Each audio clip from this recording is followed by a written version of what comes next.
آپ نے ابھی تک ہمارا چینل سبسکرائب نہیں کیا تو ابھی سبسکرائب کریں اور بیل آئیکن کو کلک کر کے ہماری لیٹسٹ ویڈیوز کے بارے میں اپڈیٹ جانیں۔ سبسکرائب کیجئے اور ہم آپ کو لیے چلیں گے آپ کی فیوریٹ ویڈیو کی طرف۔ اعوذ باللہ من الشیطان الرجیم، بسم اللہ الرحمن الرحیم۔ السلام علیکم، میں ہوں مسز کوثر اور آپ دیکھ رہے ہیں میرا یوٹیوب چینل مسز کوثر چینل۔ یہ مہین میں کا سلسلہ میں نے اپنے طالب علموں کے لیے شروع کیا ہے تاکہ طالب علم جو او لیول میٹرک اسٹریم کے ہیں یا وہ انٹر کے ہیں، ان کے لیے جو مضمون نویسی لکھنے کا جو مرحلہ ہوتا ہے وہ مشکل ترین ہوتا ہے۔ لہٰذا کچھ ٹاپک میں نے ایسے چوز کیے ہیں، ایسے منتخب کیے ہیں کہ جن سے ان کو لکھنے میں آسانی ہوگی اگر وہ میری ویڈیو دیکھتے رہیں مسلسل۔ تو آج جو میرا عنوان ہے وہ ہے علاقائی تعصبات۔ سب سے پہلے تو ہم یہ سمجھیں کہ تعصب کیا چیز ہے۔ تعصب، میں پنجابی ہوں وہ پٹھان ہے، میں اعلیٰ ہوں وہ کمتر ہے، میں مہاجر ہوں وہ سندھی ہے، میں بلوچی ہوں اور وہ پٹھانی ہے، جو بھی یہ ہوتا ہے علاقائی تعصب، یعنی کہ اپنے آپ کو برتر رکھنا اور دوسروں کو اپنے آپ سے کمتر سمجھنا۔ جو ایک مسلمان جو امت واحد ہے اس کے لیے یہ چیز جو ہے وہ زہر کا کام کرتی ہے۔ اور اس کی سب سے بڑی مثال جو ہے وہ ہم نے 1971 میں دیکھ لیا جب مشرق پاکستان ہم سے الگ ہو کر بنگلہ دیش بن گیا۔ تو ہم جو ہے یہ شروع کرتے ہیں۔ علامہ اقبال نے فرمایا، بتانے رنگ و بو کو چھوڑ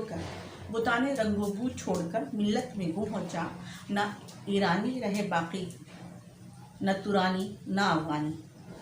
اللہ تعالیٰ نے انسان کو اپنی عبادت کے لیے پیدا فرمایا ہے۔ قرآن پاک میں اللہ تعالیٰ نے ارشاد فرماتے ہیں، جو مفہوم ہے، ہم نے انسانوں کو مختلف رنگ و نسل اور زبان کے ساتھ پیدا فرمایا تاکہ وہ ہم کو پہچانے، یعنی کہ اللہ کی ذات کو پہچانے کہ اللہ تعالیٰ جو ہے وہ ہر قسم کے انسان، چاہے وہ کالے ہوں چاہے وہ گورے ہوں۔ اچھا، اس کی سب سے بڑی مثال جو ہے ہمارے نبی کریم صلی اللہ علیہ وسلم نے اپنے خطبہ حجۃ الوداع میں کہا کہ کسی گورے کو کسی کالے پر اور کسی کالے کو کسی گورے پر کوئی فوقیت حاصل نہیں ہے۔ کسی کالے کو کسی گورے پر یا کسی گورے کو کسی کالے پر کوئی فوقیت یا برتری حاصل نہیں ہے سوائے تقویٰ کے، یعنی کہ وہ انسان جو متقی ہو، چاہے وہ کالا ہو چاہے گورا ہو، اس سے اللہ تعالیٰ کو کوئی فرق نہیں پڑتا۔ اس کے علاوہ ہمارے نبی صلی اللہ علیہ وسلم نے مسلمانوں کو امت واحد قرار دیا ہے اور ہمارے نبی صلی اللہ علیہ وسلم کا فرمان ہے کہ ایک مومن دوسرے مومن کا بھائی ہے۔ یہ بھی مفہوم ہی ہے، ایک مومن دوسرے مومن کا بھائی ہے۔ کسی بھائی کو تکلیف پہنچے تو اس کا درد دوسرا مومن بھائی اس طرح محسوس کرے کہ جس طرح ہمارے جسم کی ایک انگلی میں درد ہو تو اس کا درد پورا جسم محسوس کرتا ہے۔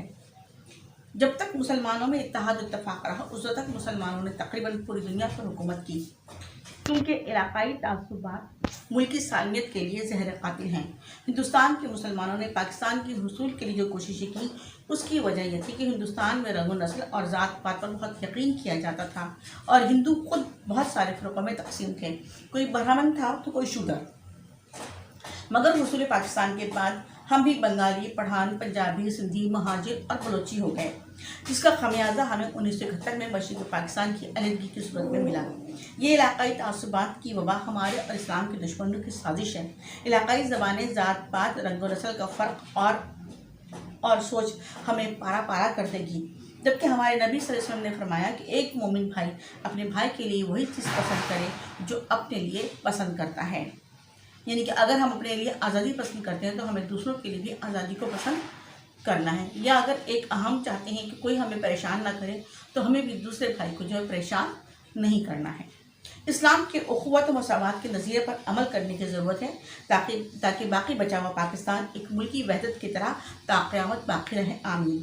علامہ اقبال نے فرمایا، فرد قائم ربط ملت سے ہے تنہا کچھ نہیں، موج دریا میں اور بیرون دریا کچھ نہیں۔